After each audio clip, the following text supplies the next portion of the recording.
Beads of sweat trickled down her face. She thought what lay below of the most importance. But her folly was the assumption that everything between was trifle.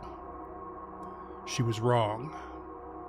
Marks on her billowing gown were marred at the knees from a crawling she would prefer not to recall. Her hands were cut and smeared with grime from fighting off a memory. She sought to do the impossible, and suffered the impossible to get there. As she looked around in a small chamber of reflective white stone, the contrast of its cleanliness pushed back the image of dirty suffering and ruin. She couldn't help but think upon the last time she was laid so low. So long ago, and so distant a memory, yet so necessary to conjure up to the fore of her mind. Pushing through a door, she was once again presented with the standing frame of bones intent on subjecting her to these torments. That's what she would call them now. Torments. Only hours ago they were pesky irritants, a fool's set of trials, a hazing ritual, an initiate's bane. Not an obstacle for a powerful sorceress. But she knew now that her underestimation was a grave mistake, one she would not make again. The confident gait she masterfully syncopated with the flow of her dress, replaced with a hobbled, weak-kneed walk as her mind continued to fight body, while fending off the images of what she had just witnessed. Approaching the eerie skeleton draped in its ritualistic funerary garb, she met its blank gaze with heavy lungs and labored breath, and her staggered self could think of only one thing to say. "Thank you for reminding me why I am here. Destruction to Absalom, death to them all, and oblivion to follow." And the servant of Nimbeloth, for what else could it possibly be, once again silently pointed the way, with dreadful and empty regard.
The emergence of the adamantine dragon came as little surprise when the heroes found a dragon's horde. Again speaking alone in the draconic tongue, the dragon expressed pleasure mixed with veiled threat to its would-be scion, Nirgaj. The dragon's interest in Belcora seemed to only stretch so far as her disposal and prompt ousting from what it considered to be its territory within the vaults. It also offered a strong implication that its wish for the kobolds to bend the knee in its presence would not be a measure of lifting them up to their personal glory, but rather strict subservience. Nick said little about the dragon again, but did dare to voice his concerns with the ancient creature's motives. For the time, the heroes would venture through the ebon doors, having been gifted a pittance from the horde to see their way forward. And beyond the doors of ages past, they found themselves within the procession of the temple they expected, Raphael's power through the Shaika, an existence through all simultaneous time, began to give him flashes of insight to that dark place. And upon meeting a creature known as Lady's Whisper, a terrifying distant relative to lesser deaths themselves, he was able to determine that this menacing thing would guide them through the original initiation trials supplicants of dread Nimbaloth would have experienced an immeasurable time ago. First among them would have seen an eternal fall down a bottomless pit, were it not for the superior vision and keen eye of Beryl Ferrickfist. And very confusingly, the second of the trials was soon upon them, as they were guided to a room where initiates were sent should they have failed, and attacked by a baleful wisp of dreadful make.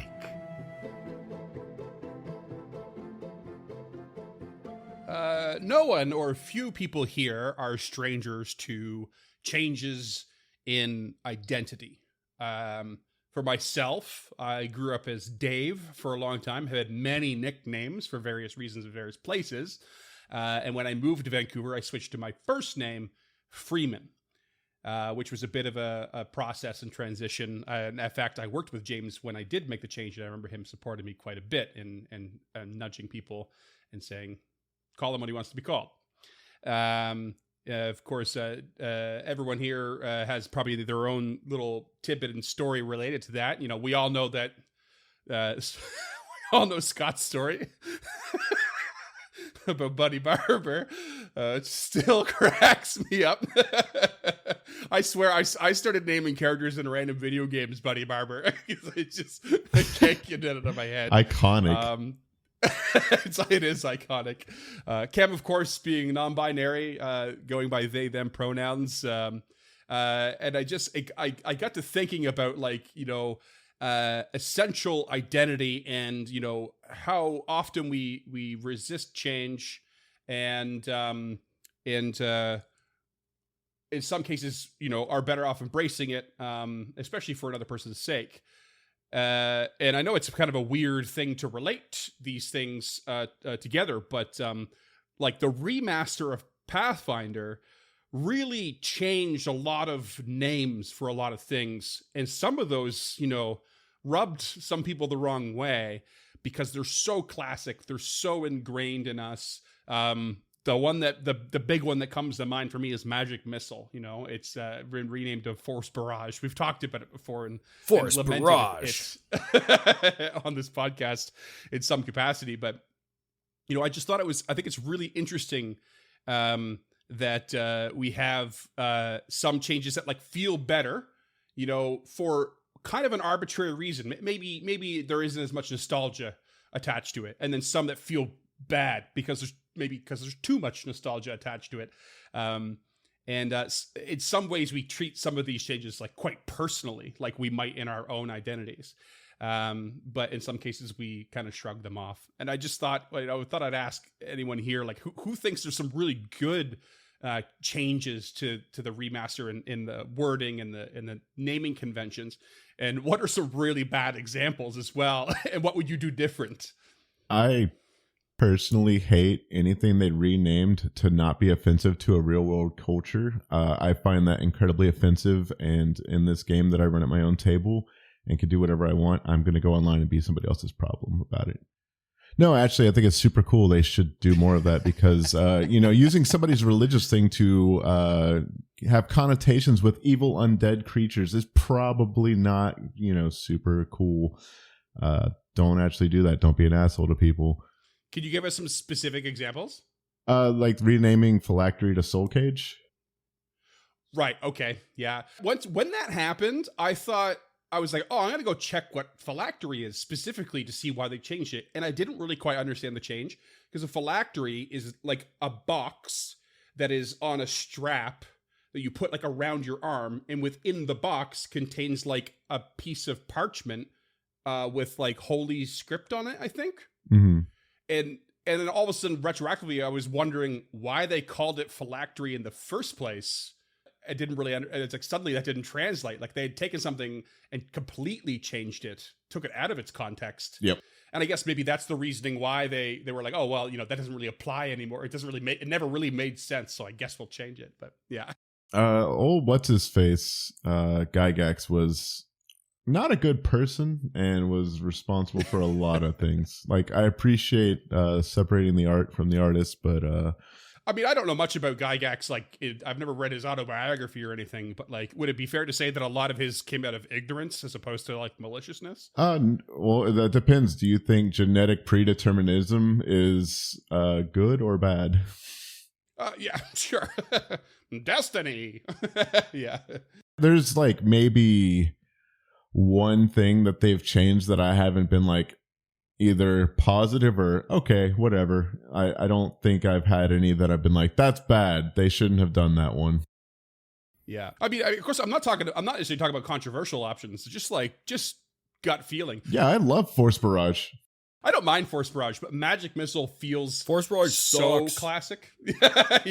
I've actually, if you look at the words Magic Missile, they're also silly. They're no less silly than Force Barrage. That's what I'm saying. Force Barrage is way more descriptive than Magic Missile. Like, a very good friend of the show, Gabe, has said to me in the past that he hates collective memories, which used to be legend lore, and like collective memories is like more descriptive, but legend lore is like more epic sounding. It has like a poeticness to it. I prefer cornucopia over stupid ass Goodberry. Is that what they renamed it? Yeah. That's really good, actually. That's Cornucopia is great. I had Goodberry no fucking sucks. it's a berry. That's good.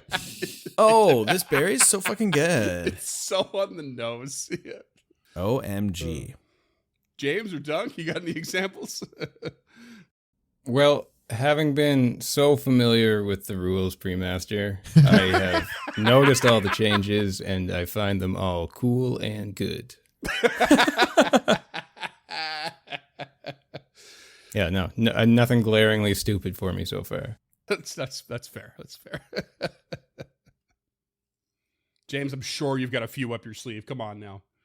Yeah, but I don't just want to shit on things. So I'm trying to find ones that are actually better, and there aren't a lot. I genuinely don't think they did themselves too many favors. Like, I get why it was all done, but Dimension Door to Translocate can just fuck right off. How do you feel about Spider Climb to Gecko Grip? I don't care about that. That's kind of like a okay Side grade. Yeah, that's a side grade. Yeah. Glitter Dust to Revealing Light needs to get the fuck out of here. Any of the equipment that used to have like a School of Magic, like Staff of Abjuration to Staff of Protection, like I'm just out. Like getting rid of the Schools of Magic was one of the worst things I think they've ever done. Yeah, that was more of if anything, that was more of a legal thing.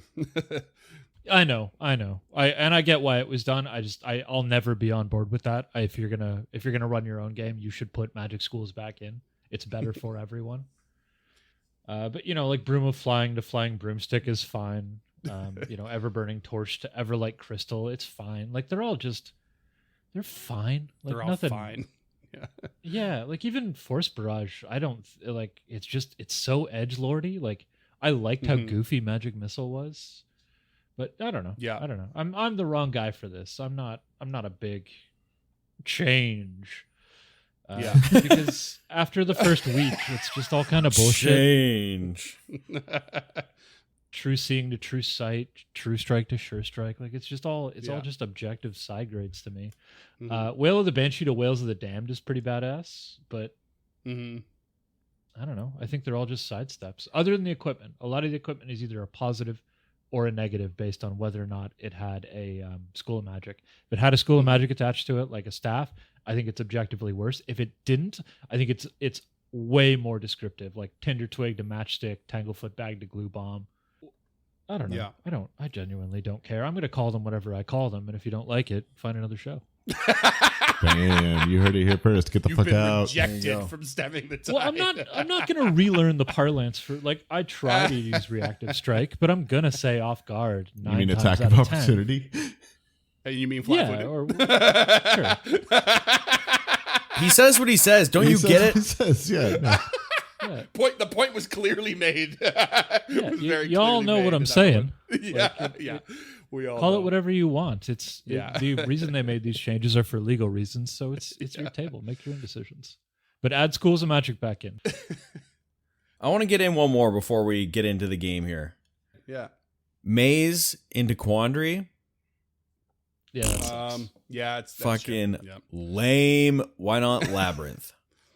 Even like Ray of Enfeeblement and just turned into Enfeeble. You know, it's the reason this popped up for me was I started playing a little bit of Pillars of Eternity, which is like the spiritual successor to Baldur's Gate 1 and 2, made by Obsidian Entertainment, and both were. And I was just kind of like scanning some of the spells, the wizard spells in that, and I realized like, oh, very simple light touches in the naming convention, still recognizably classic, but a little bit different.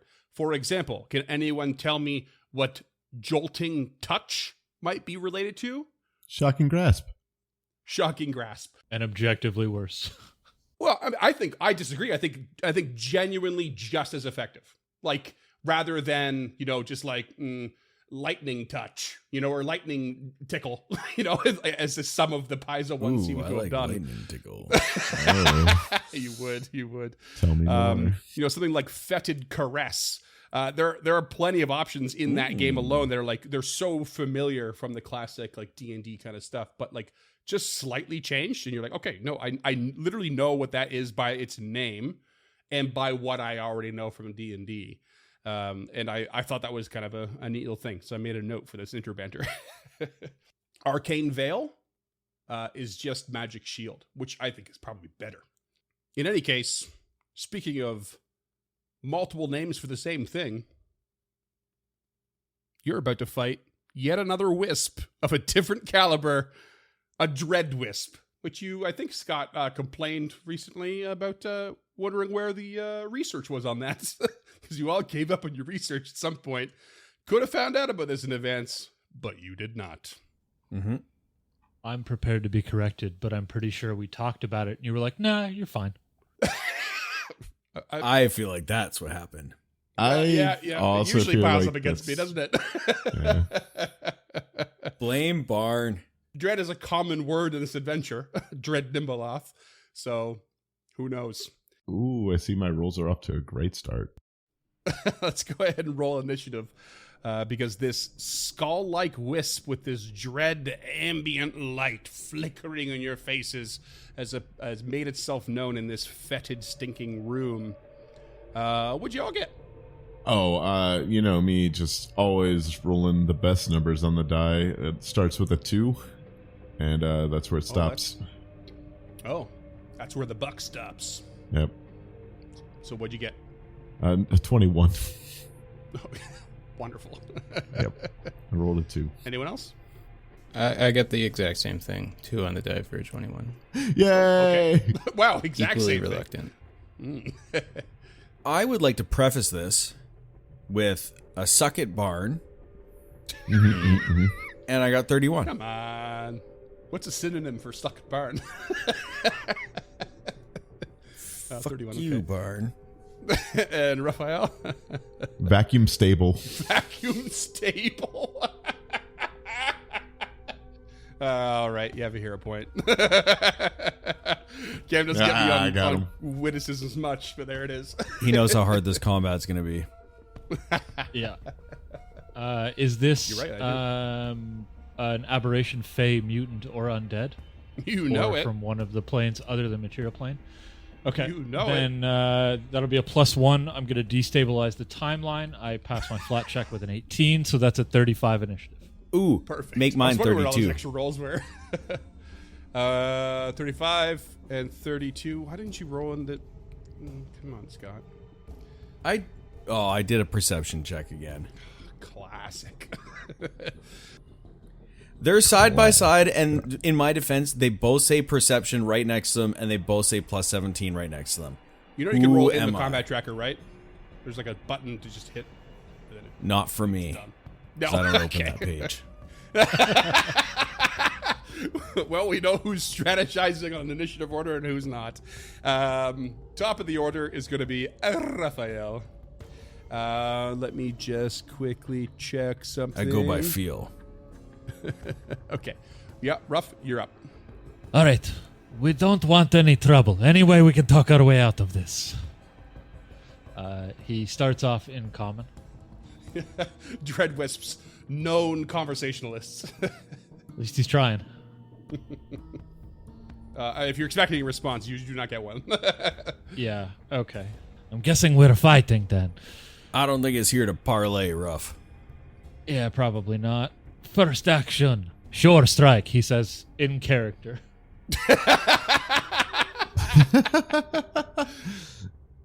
If only there was research we could have done on this before time.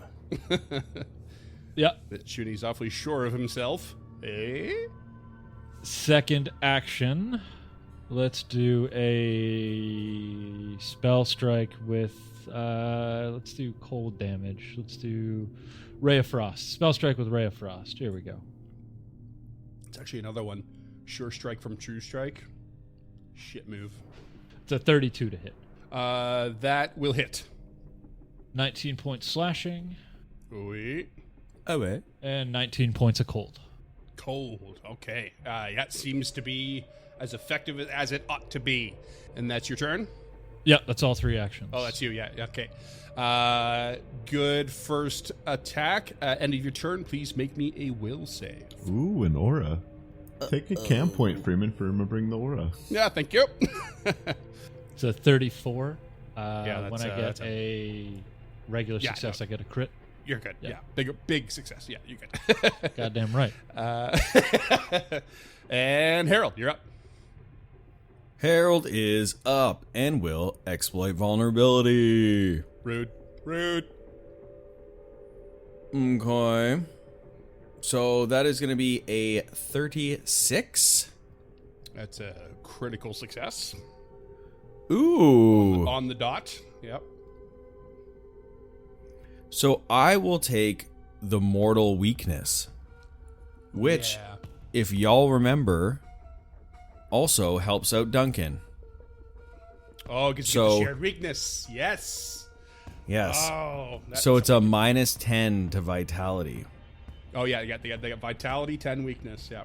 And then for my next... Oh, I'll just because you got a critical success and it's on that. I'm gonna go ahead and give you some information. Yeah, you lowest save is Fortitude, and I'll give you two options to learn some stuff about this creature. You want attacks, passives, defenses? I want to know what the aura is all about.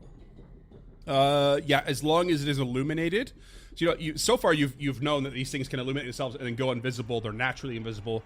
Usually they're a better advantage when invisible, but this one, the light that it emits will actually instill fear within you if you fail. So Okay. you're looking at, frightened conditions. Watch out. Its light will make you horrified. Just said they have a special attack, maybe. Yeah, so they do a draining touch, which will do void damage. And if they crit, it'll drain you. Nice. Do they travel in packs? Do they travel in packs? Not that you're aware of. Okay. Then Although Harold. there is lore on wisps that gather together. I don't know if we ever covered it, but it would have been a long time ago. Very true. Harold will skirt around and get into flanking with Ruff. Final move will strike out with the cleaver. Oh, yes. Ooh, natty motherfucking 20, baby. No. Hell yeah. Nice. Wow. And it Amazing first round from Harold. That is going to be 36 points of damage. Holy shit. 36 points of damage, plus 10 for the mortal weakness, plus 2d6 bleed. Well, bam. Do ghost skulls bleed? Well, it's because it's not a skull. It just has the image of a skull. These things are like, they're naturally invisible, and they have like a spongy like quality to them, as far as I remember. Maybe I could be making that up, but that's what's always been in my head. and holy shit. One sec. Yeah. So this thing. I'm just gonna forgo everything real quick. Harold, you feel the trickling of dread fear wash over you, but you quickly recover as this thing like basically panics, disappears, and then dies of its bleed damage. Combat over. We love that. Just fucking shit wrecked. It had exactly 6 HP left, and I just skipped its turn to see what the bleed was, and it was 6. Yeah, you just see like a little puff of dust off the floor. You're like, it's got to be over there somewhere. Well, good thing I just sharpened this thing.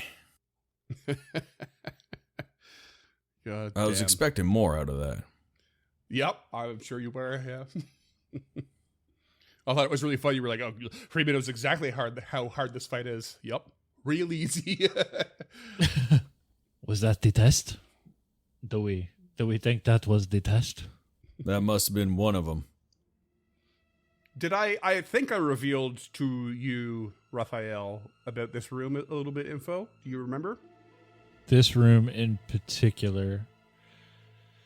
No, not about this room. Oh yeah, this is a room where those who went through the process were found wanting.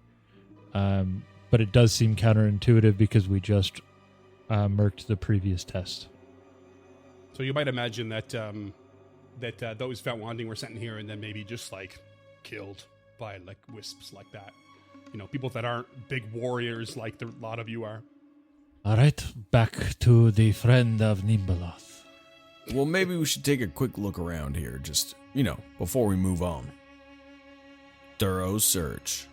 Is that your roundabout way of saying thorough search? You goddamn right. With a 25, you do not spot anything out of the ordinary. Must be nothing. Back to the ladies' whisper, then. You're going to say ladies' lumbotomy? You're going to say ladies' room. I wanted to say Back to ladies' the ladies' laments room. because that alliteration feels correct, but Yeah. here we are. So you exit this room and find that Lady's Whisper has kind of reapproached to the. It was a little like closer to the room, and now it's like right in front of the throne, kind of stone throne that it was sitting on, and it sort of seems to eye you, and then turns back on you and walks over to the other double doors to the east, and goes as far as to open it and continue on. I scout. Sure. Ruff will detect the magics. Okay. And you come into a little 10-foot wide corridor that immediately banks to the north. The Lady's Whisper continues on and opens another set of double doors. And you see it opens to this room with like 4 large alcoves. They look like larger basins like you've seen before with like fetid water within them. You've seen wisps and form in them before in various different... You've seen them like across the Abomination Vaults, especially the last few levels. And you can see there's that same dread kind of like glowing light in this room. But as she steps in, the light dims and then disappears. So you get the feeling that there's more wisps in this room.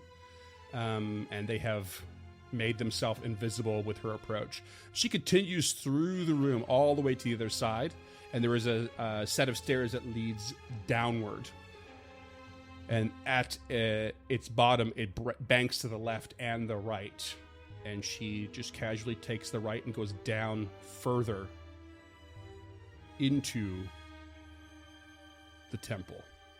Anyone can click and we activate the scene.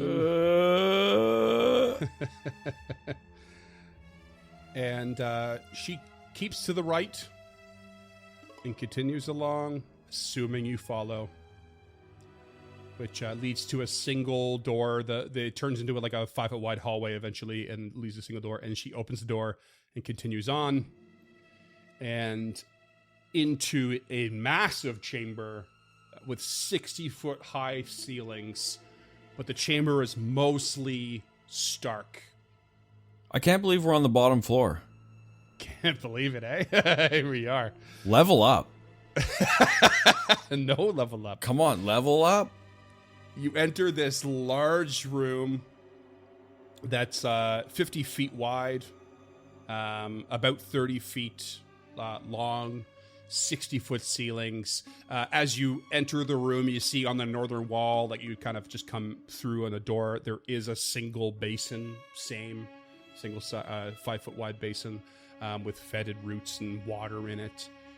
There are 2 metal tubes in the eastern wall.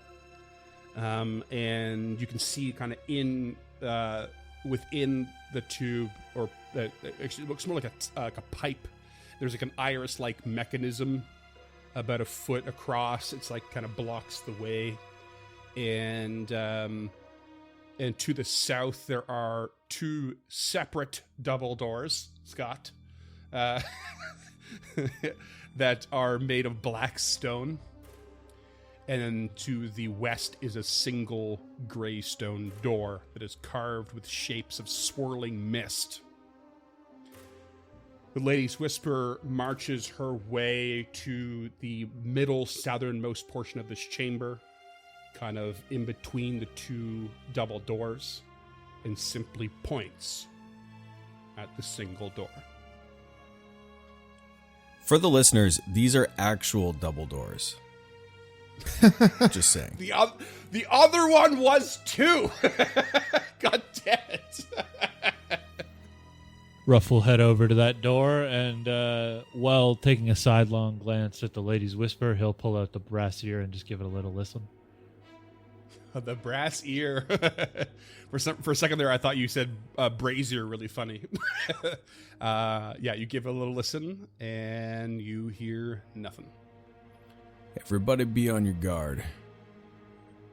Of all the treacherous places we've been, this is gonna be the worst. And if we lose now, there might not be anyone that can follow us down here.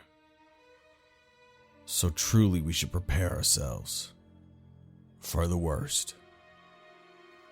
Ruff tightens the grip on his sword and gives a nod to everybody in the group, waiting for them to return it before he opens yonder door. Nod.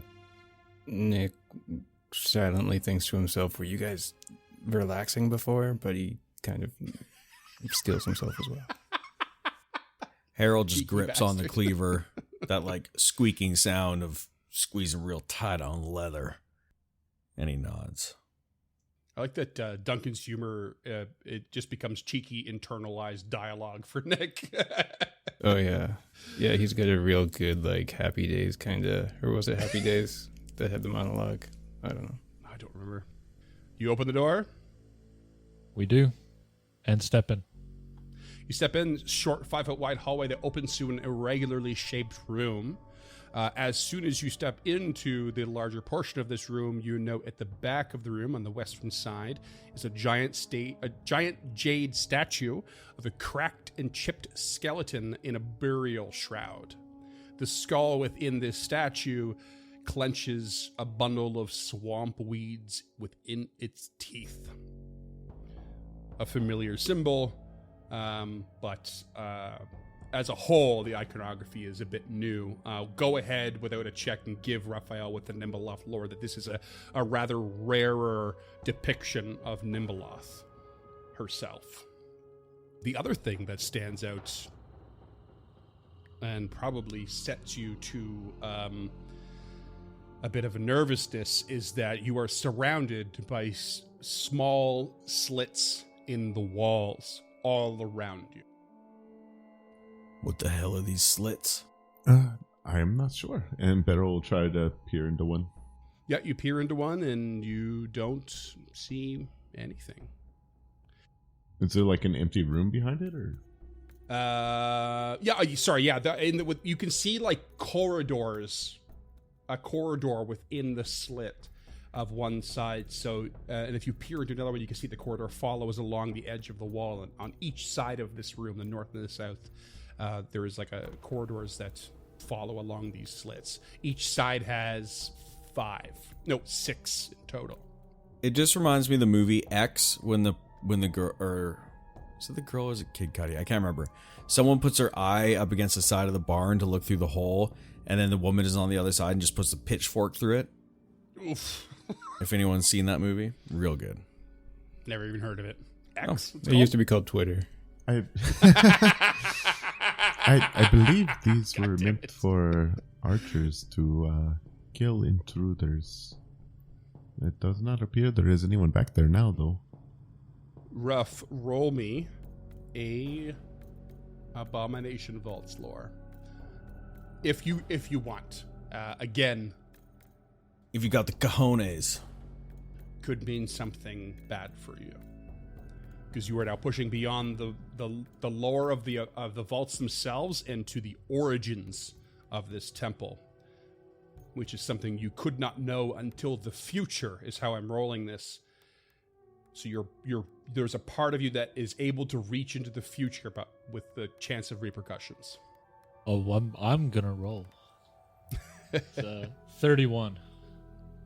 I feel fine about that. Is enough to tell you that supplicants to the cult that was once here, that would have been allowed to enter here, would have been told to approach the statue and kneel in worship. Yeah, so he does that. I think once upon a time, he says as he's very trepidatiously making his way across the stone floor, testing each stone in front of him with his little toes. Yeah. In the distant past, they would have expect to kneel to the statue. And he tries, but I don't think he's able to.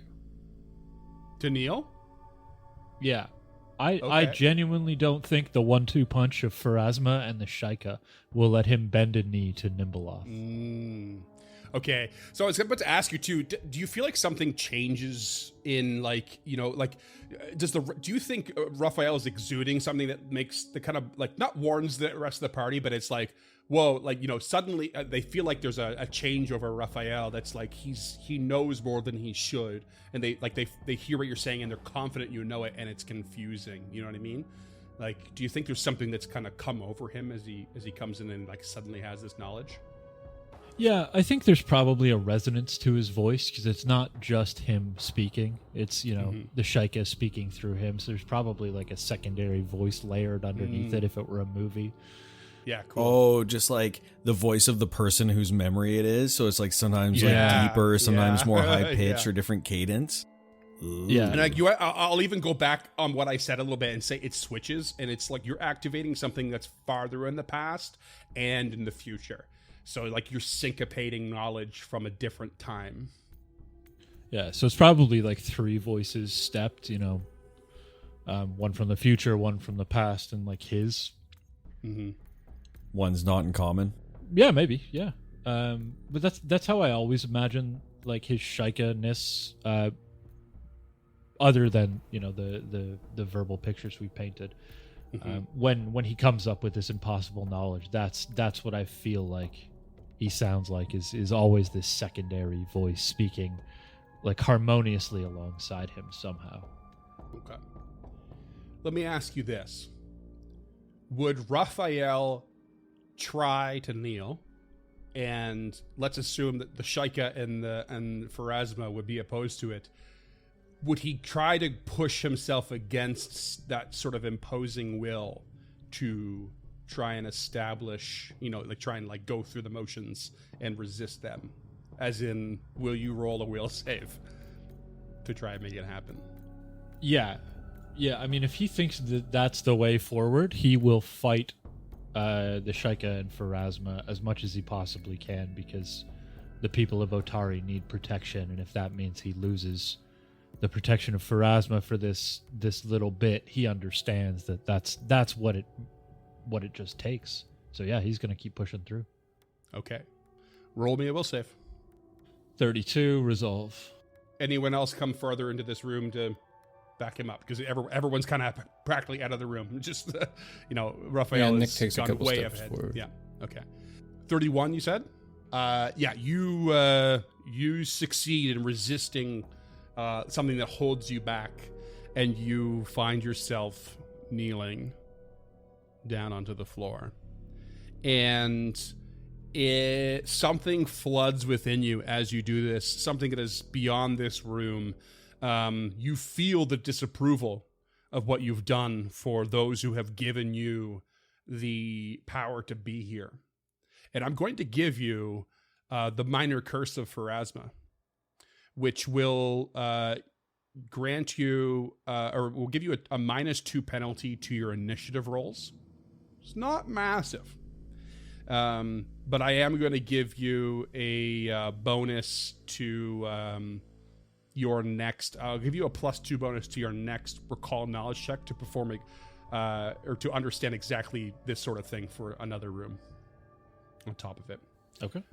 I'll tell you what. Just for the sake of ease, I'm going to add the Pharasma minor boon because it's effectively the same thing. Gives you a +2 status bonus to a single check, but make that check a recall knowledge check with those lores. Right. Got it. So you feel like there is a sort of like dichotomy, and there's two sides, this contradictory effect happening on you for your actions. You know the best way perhaps to understand this place is to go through the motions of this place. However, you also know they are one of the ways to put you in the most danger. In fact, you know this in this moment real fast, because as you kneel down, you see green glow begin to emerge from within all of those corridors. Suddenly, if you were to be able to peek within those slit holes real quick, you see 6 of those pop up. Oh boy. I'll leave you to describe them as I fix the map. What if we didn't, though? What if we didn't? What is this, like a grave white or something like that? Like, Yeah, it looks like it's specifically Nimbleoth based because it's like lower half is this skirt of like roots and moss, like everything from the pelvic bone down, and its appearance in this fog almost looks like wings too. Yeah, like it's like got a hooded robe.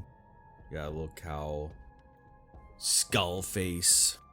Yeah, you have encountered this before. In fact, it's actually not a unique creature as you've suspected here. It is a specter. The last time you encountered this, you thoroughly trounced it thanks to Krako's quick thinking. Was that the light? That was the light, yeah. shone the light on the creature. But yeah, these things suddenly materialize within these corridors, and we're gonna roll for initiative. Put me back in my hiding place by the door. Yes, so for the listeners, I asked who would move in, and everyone but Harold did. Harold was like, nope. I was watching our back and knew something would come out of these stupid slits. To fill in a little bit more for this terrain for the battle as well, where Ruff and Beryl farther to the west near the statue, there is a set of double doors to the north, a single door to the south, and there are single doors that lead into the corridors that these specters occupy right by all that. So basically, at the farther end of the corridors, the western end of the corridors, there are single doors to get in. Otherwise, there is no access. Let's get some initiative. 35. Everyone, don't forget to take your +2 for my scouting lack. Scouting. I also got a 35. Okay. 27. Okay. Ruff tries to destabilize the timeline and fails. No way. Yeah, that's a 3 on the die, so that is 1 plus my initiative, which is currently 13, so 14 plus 2 from scouting is 16 plus 1 from that's not natural is 17, I think. but then you get a -2 from your curse as well. The -2 is already factored in. If you look at my character sheet, my perception's 15, my initiative's 13. Okay, so your total is 17. Thank you. I don't know if that's not natural. Does that stack with the bonus from scouting though? It's probably not because it's usually a circumstance bonus. If they are both circumstance bonuses, then no. They are both circumstance bonuses. Yeah, that's what I thought. So it would be 16.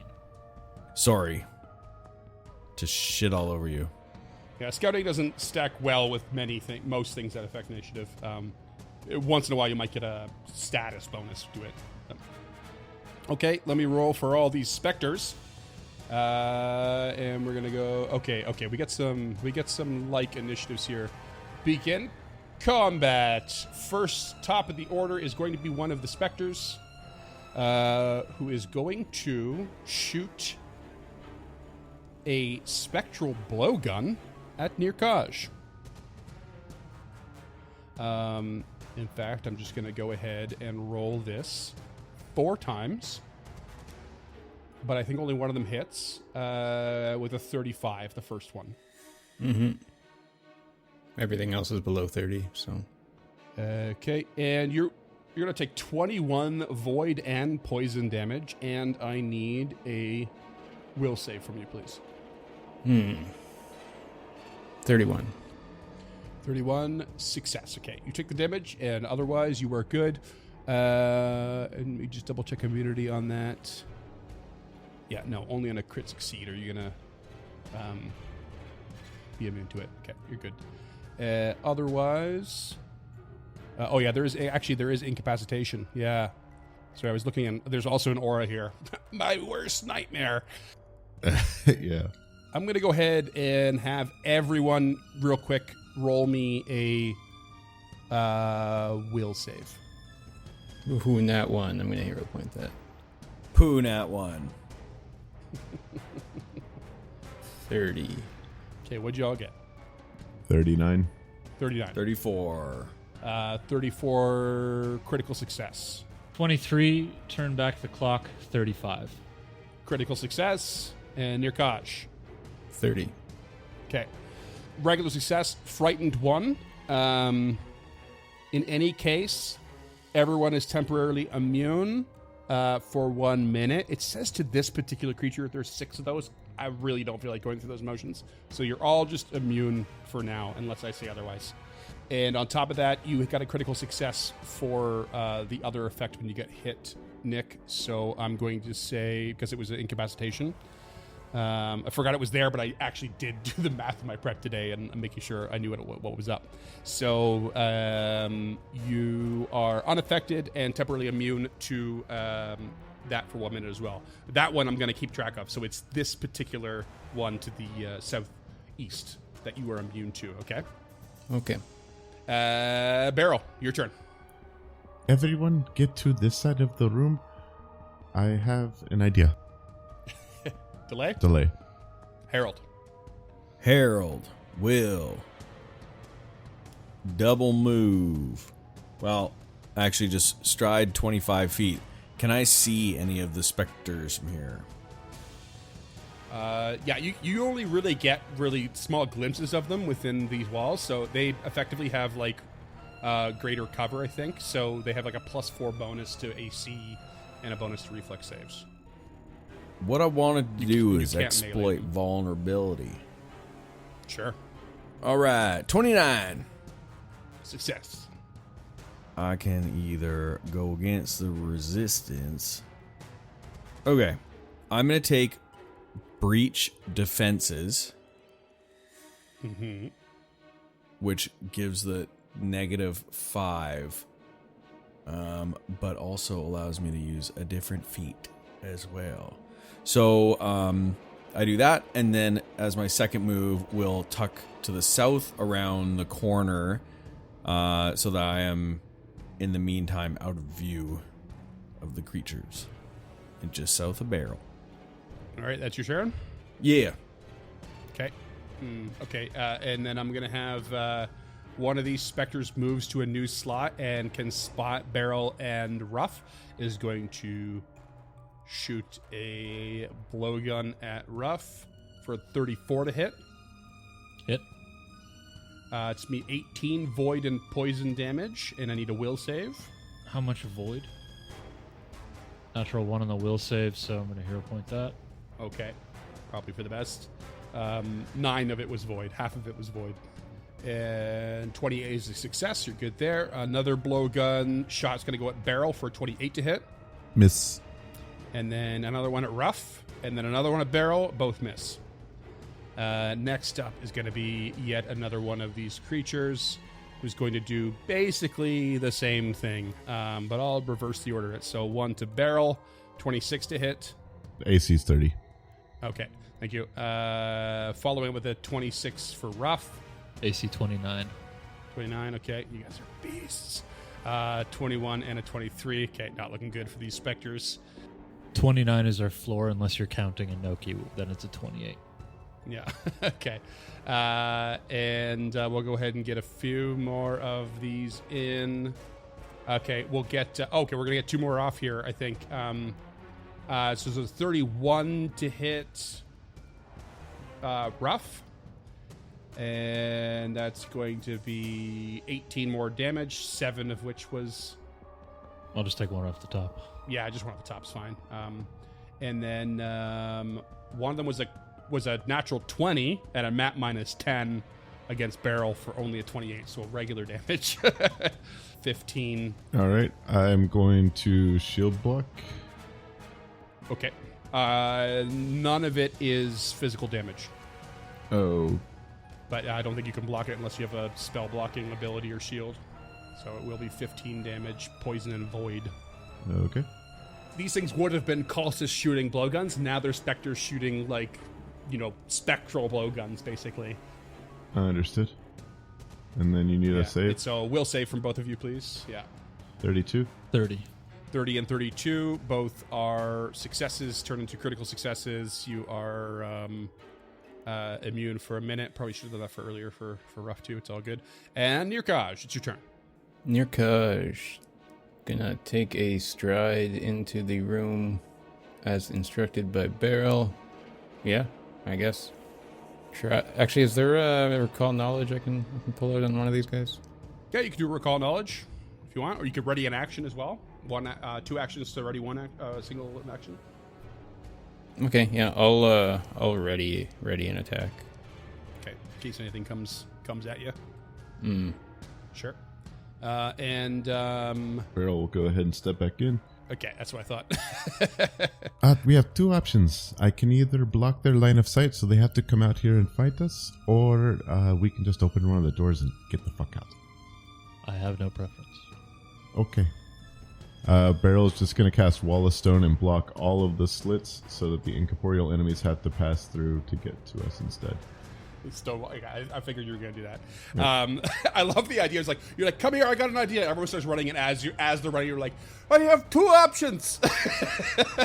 Everyone arrives. And oh, no, like once they got here, I was like, oh, wow. Okay, so they can still shoot us even when we're in the corner. So I was like, okay, well, yeah. Clearly line of sight, they just are all stacked on each other to do that. So no, pretty much exactly. Yeah, they started to stack a bit. Yeah, but that being said, some of you did take damage, so I have to take some quicken conditions off, which I'll note meta for you. But yeah, you go ahead and you could do the wall of stone all across all the slits. Yep, just so they have to come out if they want to keep shooting us. Sure. Yeah.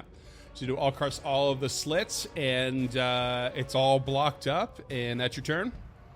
Yep. Okay. And then Raphael. I mean, I guess he'll move to the door and give it an open. I like, hey, what do you want to do? I'm just going to go. So that's 1 move, interact, and I guess another move to move inside. Okay. Yeah, you jump inside. You can see the eerie green glow of these creatures within the corridor. And that's your turn. Top of round 2. It's going to be one of these cultists. But you don't see what it's doing. Harold, you're up. Okay. Closes the door. By the way, does your breach defenses do you still affect all of the No. same enemy type in the area? No, that was a mistake. I thought breach defenses does that, but it does not. That would have been mortal weakness, I believe. Or no, sorry, personal antithesis. But the thing is that it basically would only have counteracted, I believe, their resistance. So this is better, but it only will be for the person that I am targeting, which gotcha. sucks. Yeah. Because it's not this person. It's not the one that's the closest to you, that's for sure, yeah. No, but Harold will step into the room and strike out at this first creature. Okay. 31 to hit. Yep. 12 points of damage. Okay, 12 damage, and you have... Oh, you have Ghost Touch? No, I shouldn't. Because... whatever you have right now, it says you have Ghost Touch and Vitality damage. Yeah, you know what? It's because it thinks I'm striking out at that... Hold on. Are you sure it doesn't share across... Oh, we've never encountered this. This is kind of odd. Yeah. Isn't it? Okay, hold on. Let me read you the feat that it would have been. So it's sympathetic vulnerabilities. When you apply your will to invoke a vulnerability, the result is more powerful and the vulnerability ripples out, blah, blah, blah, blah, blah. It has 2 effects based on the type of vulnerability you invoked. While you have the mortal weakness applied, the strike also apply that weakness against any creatures that has that same weakness, not just the creatures of the exact same kind. Yeah. When you have personal antithesis applied to non-humanoid creature, you can apply your custom weakness to all creatures of the exact same type. But I am currently breaching defenses. Which is, when you succeed exploit your availability, you learn what the highest creature's resistances be bypassed. If you prefer to choose the following benefit instead, you can choose this benefit, which is, learn the highest of the creature's resistances that can be bypassed. For example, if a creature is resistant to physical damage except silver. If the creature has one, if you prefer, you can choose the exploit benefit instead of one of the usual 2 benefits. Okay, got you. And then, so breach defenses is you benefit. You choose this benefit only if you succeed in exploit and learn the creature that has one at least. Choosing one such resistance, your unarmed and weapon strikes bypass the chosen resistance. Okay, I see what's happening. So when you exploit vulnerability, you have 2 options. Breach defenses gives you a 3rd option. The 3rd option is not listed under sympathetic vulnerabilities. I mean, fuck it. We've wasted way too much time on this already. Let's just assume that your breach defenses also works with sympathetic vulnerabilities. I'll take it. I'm going for it because I don't want to drag this out anymore than we have to, and we've already done. So, just swing. 12 points of damage. Sorry, everyone. 12 points of damage, but not just Decisive that. blow. You've put in persistent vitality damage due to your wounding rune as a result. Suck it, Spectre. Good Bond movie. If it ain't raw, I don't care. You have one more attack, don't you? I have one more attack, but You're not gonna use it. I'm not going to use it. He steps away.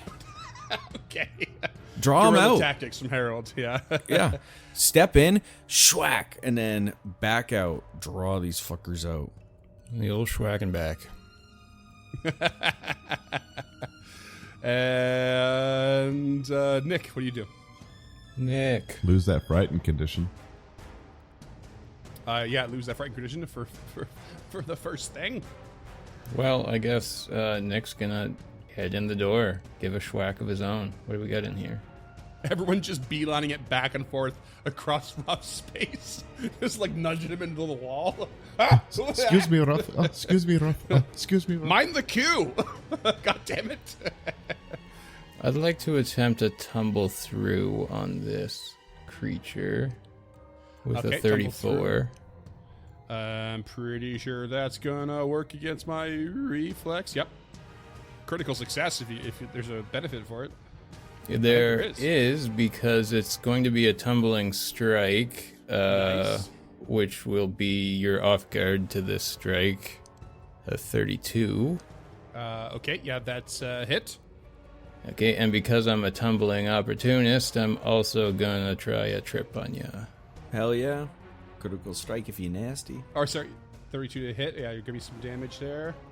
So 21 damage, 19 piercing, and 2 sonic. Okay, all goes through. And I will use acrobatics on this trip because I'm allowed to. A 35. Crit. See ya. Ooh. So you go down and you take, what was it, 1d6? Oh, that was that was another tumble through you're doing? Okay. No, for the trip. Oh, for the trip, sorry. Yeah, go down, take 1d6. Yeah, roll 1d6. I was half listening. 3 damage. 3 damage. Okay.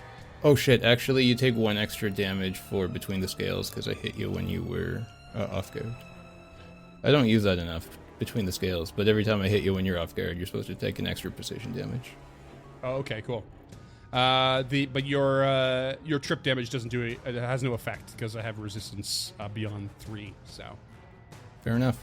So that's a... Well, no, it's a stride, and then the tumble through, strike, trip is all they were one all one action. go. So that'll give me Damn. a nice little...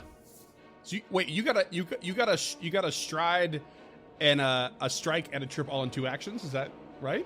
Yeah, as That's far as sick. unless I'm reading this wrong, tumbling strike, you do an attack while you're striking, and then the feat Yeah. for tumbling opportunist is just requirements. Oh, and I can only use it once per minute. Okay, so it's a free action. Tumbling opportunist. That's one of your new feats from level 10. Okay, cool. Yeah, so yeah, it was a free action once per minute. It's a free action to do the trip. Yep, and then third action, I'm going to stab you with an advantageous assault. Get 32 to hit. 32 is gonna hit. Yep, so close to a crit. 21 further damage with Between the Scales. Perfect. All right, long but decent turns on this round. Barrel. All right. Barrel's going to go ahead and step here. And then can see 2 creatures. And so is going to cast Electric Arc. So I need reflex. Oh, wait. Let me make sure they're close enough. Yep. All right. Yep. So these 2 need to give me reflex saves. Okay, got a 23, followed by a 20. That's a fail as well. So it's 64 for 17 points of electric damage. Nice. Okay, some doesn't all go through, but Yeah. wicked. Okay, that's you. That is me. Okay. The creature that is between you and prone is going to. Well, I guess it'll stand up to start. So go ahead and Reactive strike. reactive strike in there. Yeah, 35. that's a crit. So 42 damage, and you're going to be rooted and all that shit. Nah, it's destroyed. It's destroyed. Amazing. And then we're gonna go to rough. Shit. I guess he's just gonna get deeper in there. Why not? First action Yeah. move. Get all up in there. Yep. He will get all up in there. Then he'll throw up the spell strike, I think. Second action. I love spell strike. Pretty wonderful. I was playing in Vegas last night. It's so fun. It's a 39 to hit. Yeah, it's a crit. Oh. See, spell strikes are even better when yeah. they crit. God. 34 slashing Okay. 29 goes through. and 36 cold. Nice. Oh, 31 goes through. Oh, sick. Big old hit.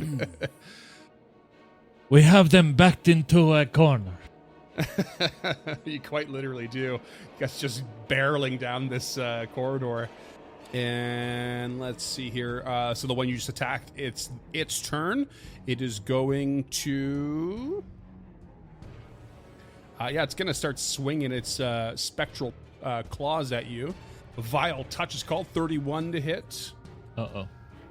Yeah, 31 hits. Followed by a couple of misses. So you take 15 void damage. 14 void damage. And Harold, you're up. You're wrecking these guys right now. But Harold, you don't have room to get into the attack right now. Harold will barrel into the hallway past Barrel, and then now realizes that he cannot get into attack. Will single action swap the cleaver for the returning light hammer, and we'll throw that bitch. Hell yeah. Nice. All right. Oof. 24 to hit.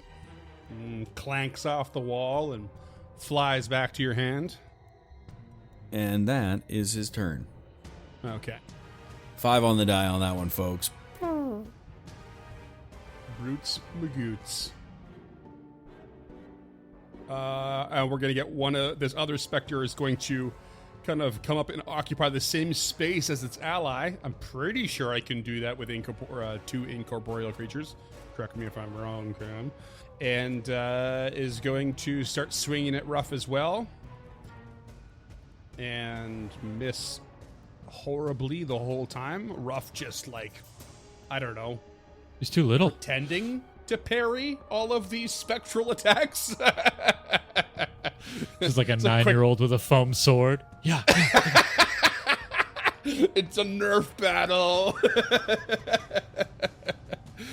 And that's going to bring us to Nirkash, who is even more unable to attack than Harold was.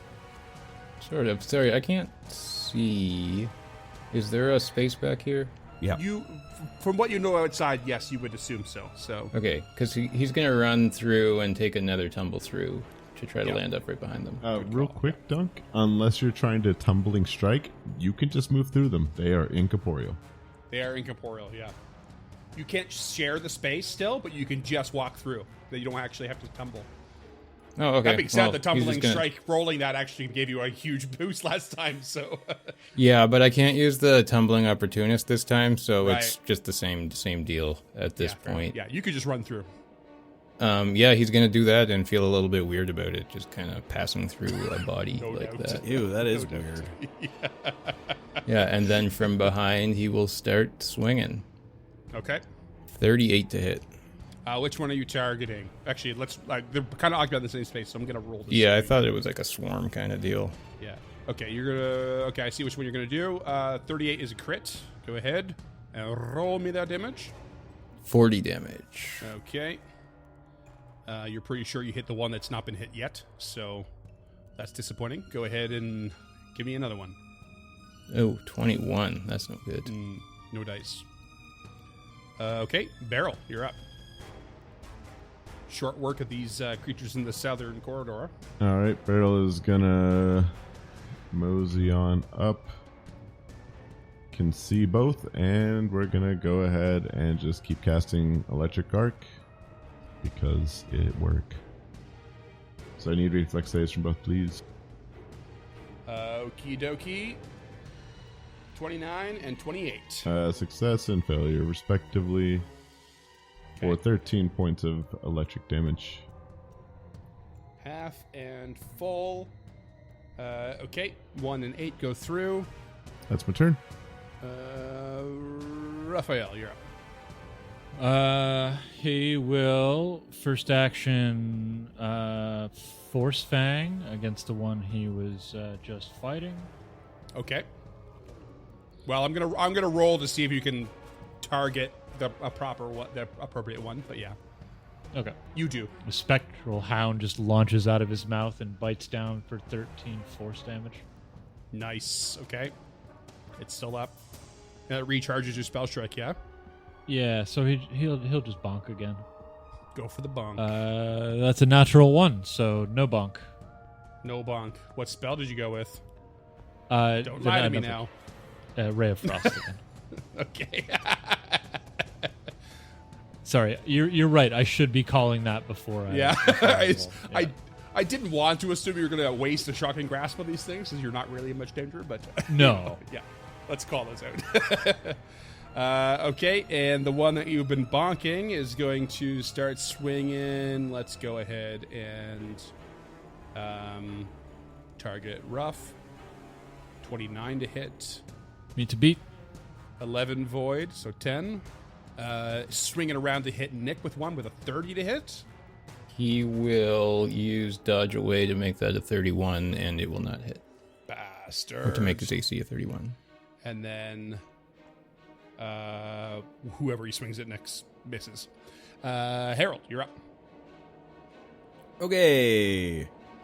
Harold, clutching the returning light hammer, is going to again try to throw it out. This time using a 2-action Slayer's Strike.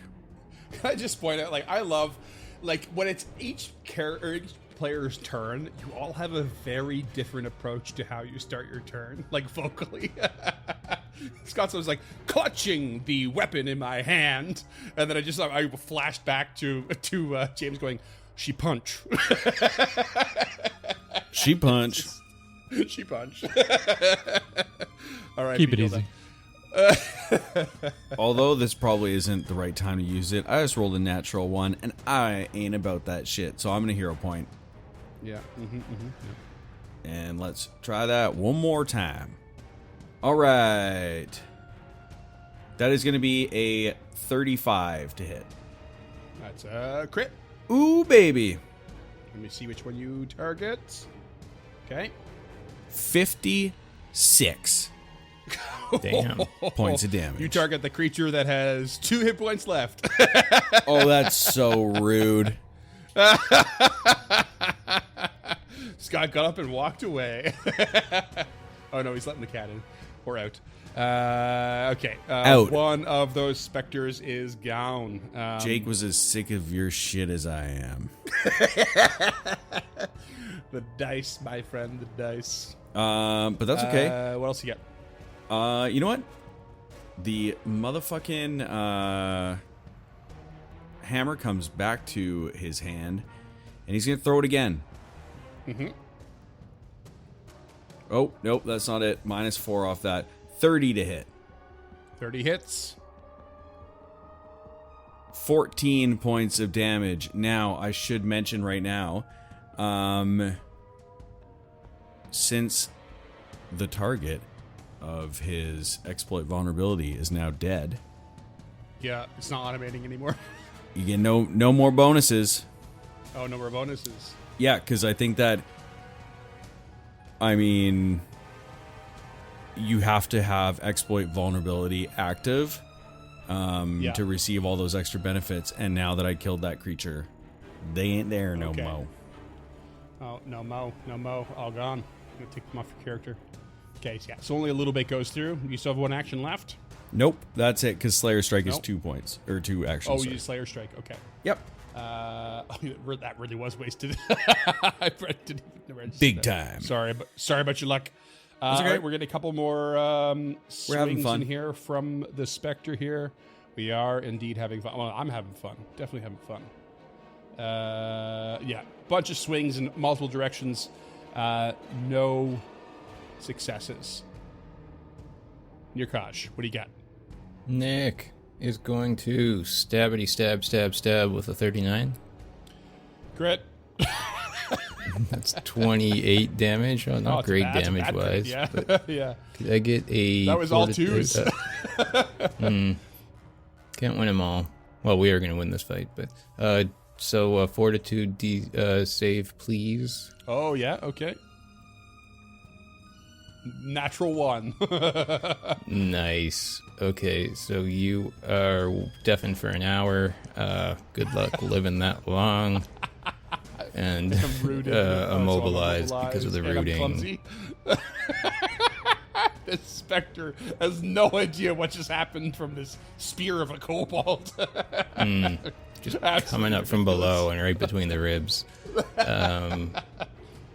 29 with a map -5. 29 will hit, yep. So another 15. Okay. Can we go for the hat trick? Oh, hell yeah. 26. Hit. 26. You kill it. Okay. Dead. Destroyed. And you suddenly, you've come in to like guerrilla tactics all of a sudden into this corridor, and they just sprawl yourselves out, switch weapons, tossing shit, electric arc going over people's heads, returning light hammers going over people's heads, Nick just ducking and weaving between people's legs and through spectral, incorporeal specters, and Ruff just whipping magic around on his sword, and you all just destroy 3 of these specters in the southern corridor. That was fun.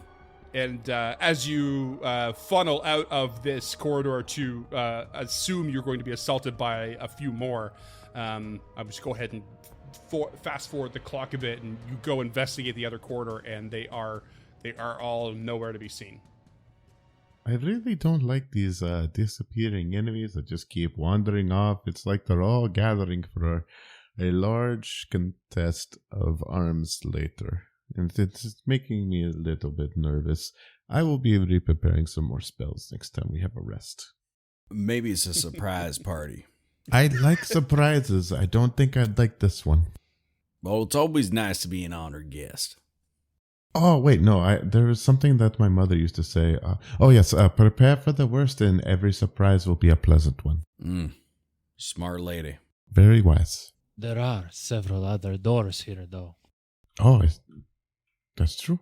Let's open this one. And Beryl will just point to the one to the south. I will, if you want to push it, James, allow you another check here, but I'm going to raise the DC significantly to try and get a grasp on the difference between the north and the southern doors. I don't know if there's a whole lot of value to taking that check, if I'm being honest.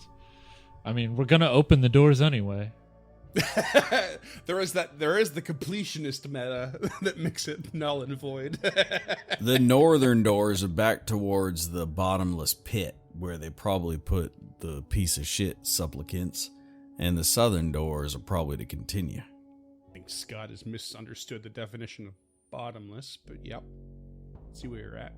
I mean, it's just more another access to the fallen. Do we have a preference? Shaken, not stirred. Never for a martini, by the way. Absolutely never. If you do that, you're an idiot. I stand by it. Do as you wish with your mixed drinks. I think that we should just open the one to the south. Okay. All right. We open the one to the south. Okay. Single door to the south. You open to a very small room, 10 by 15 feet. Appears to be long abandoned. There are 2 grime-crusted copper tubs devoid of water that stand against the south wall. Otherwise, you see nothing. I'd step in, but I won't be able to see anything. Do we detect any magic? Yes, kind of in all directions, actually. Unless you want to remind me how pinpointy it can be at a distance. Mine can't. Mine's from a feet. Mine is 5 feet in perfect location, like all. Within 5 feet. No, you don't. No. I know within the 5 foot square, within 60 feet. Within 60 feet. Okay, and I always wonder if walls bring that back a bit or not. But yeah, what I'll give you is you detect magic from your position to the southeast. So as far as it within this room, to the southeast, directly to your west, and to your northwest, and to your north. That's a lot of directions. I believe the spell just says the highest. Yeah, but you can also, when you know something's there, you can, kind of like ignore it and detect something else. So, Ruff, it looks like you're bleeding. Let us take a moment and patch our wounds while we think of our next move. That would be helpful. I think that we should just keep moving forward. There's a door in here. We can just find more. Unless anyone has a better idea. Well, at some point we'll need to go back to the Lady of Whispers, no? I wonder if we fucked that up by not bending a knee to the dread. I did. That's what caused the spirits to come out. Again, True. James could roll another check if he wants to reveal more. But only James. He's my special boy on this level. Well, not James. Raphael. Let's be clear. Yeah. Oh. Yeah. Yeah. Okay. I guess we're there. What is it? 34 a bomb. The test. You're rolling really good on these. It's great. The test is that, unbeknownst to the potentials to join this cult, is that they were to be poisoned, and only those who survived the poisoning were deemed worthy. The worthy were sent to the south, where you are now. This was once a cleansing chamber of sorts. And the unworthy were sent to the north. And by the unworthy, I mean those who died. Yeah. Yeah. He starts rubbing a paw on the edge of the copper tubs, and that resonant voice comes out. The test was to get poisoned, actually. And those that did not survive were brought to the door in the north. Those that did were brought here to be cleansed. So Beryl is correct. This is the way we should go. And this sensation, this part of your mind doesn't focus on where the successful went, where those who survived went, though that is important. You know, it gives you a sense of direction. But there is this part of Pharasma, you can feel the essence of Pharasma burning through you that says the dead were taken to the north, but not because they were finished with them. Because whoever built this place had goals with their souls. They had something. They were going to continue to use them. And that really rubs you the wrong way. But there is a calling to me from the north. I do not think they were finished with the dead, the failures, the unordained. And that I believe they were feeding their souls directly to Nimbalath or something. And perhaps we should cleanse the north door after all. I am not opposed to this, but perhaps we should finish with the place that we have started. Either or works for me. But we should investigate both sides. Yeah, one thing's for sure is there's a more personal pull to the north, but a more objective one to fuck through this south, basically. Beryl finishes patching up Ruff and casually does like the tussle of the hair. It's going to be okay, Ruff. We're going to cleanse this place and we're going to clean it. Just imagine Ruff is like a one part like don't tussle my hair curmudgeon, and the other part is like I'm a dog and I love that. Leg starts going a little bit.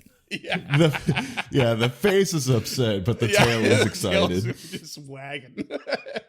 Exactly. Yeah. As you say, onward. And he'll step towards the next door in the tub room. Inoki, come on. Okay, single door to the east. West. Fuck. West. Fuck, I was doing so good. I was actually really proud of myself Every earlier. time. God damn Oh, yeah, no, you were doing well, bud. Fuck me. Door to the west. Ruff in the lead, cracks it open. 5 foot wide hallway.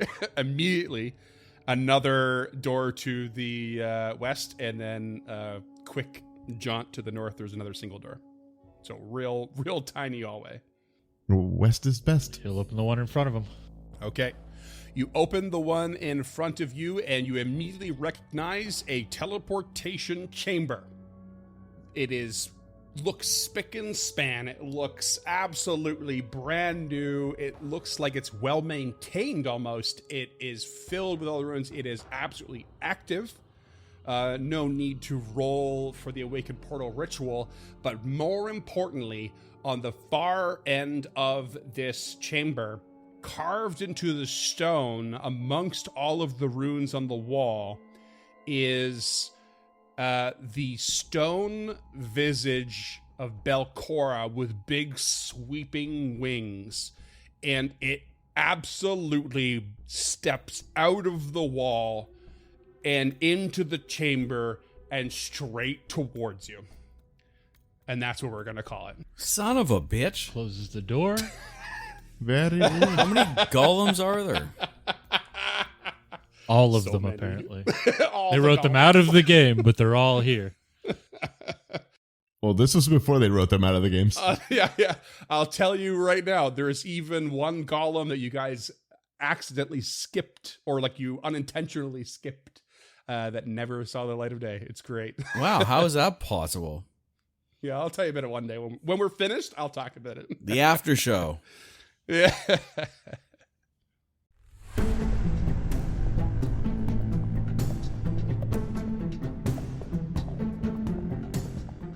Stemming the Tide is an actual play podcast of the Adventure Path Abomination Vaults and is produced by the Uncharted North Network.